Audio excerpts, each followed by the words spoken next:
So if we remain friends from 12 years old to 16 years old, and at 16, you invited me over, you were excited, you wanted to show me some new albums, what music would you be playing for me at 16? Cool. I'd probably be playing maybe a NoFX album, other punk albums. I think I was 16 when NoFX put out this punk opera called The Decline, which is this amazing political statement running through an 18-minute song. It's funny because Green Day gets all this credit for coming out with the first sort of political concept album in American Idiot. And there was a rock opera element to that in Jesus of Suburbia, but NoFX did it easily 5 years before. They were a political band from the get-go, whereas Green Day was not. So I was really into that band at that time, and other political punk rock, Bad Religion, Anti-Flag, Strike Anywhere, all was really compelling to me at that time, and still is. Um, to some degree, I still feel like um, that music it has remained pretty current. So with me hosting this podcast, I check the music podcast charts frequently just to see who's doing well, what I can learn from them, where this podcast fits in.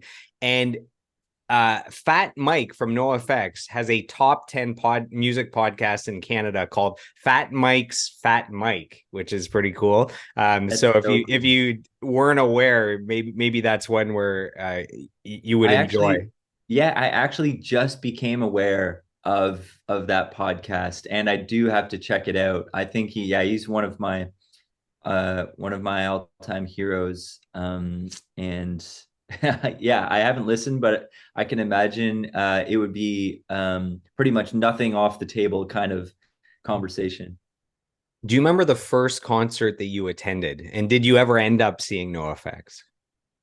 I saw no effects, but not, it wasn't my first concert. The first concert I went to was with Jake and Menno, and it was Green Day and the Foo Fighters at, Edge Fest 98 or 99 in Ottawa.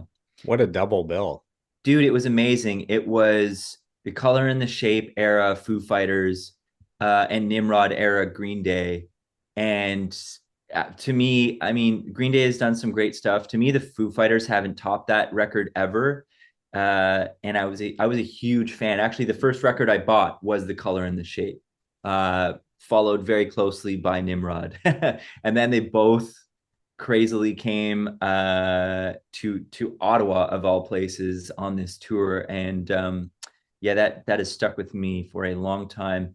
I wound up crowd surfing and got on Much Music and was so proud of of my ability to be as cool as I thought I was doing doing the crowd surfing thing, which I don't think I've done since once. Yeah, that's awesome. You did it once, you ended up on TV. You can't top that, so you just Yeah, it's stopped like doing it. It's all I'm downhill. good. I'm good. Mosh pits are fun and everything, but I love to watch and kind of think about the music as opposed to just freak out over music. But I got a good crowd surfing in that first time. That was amazing.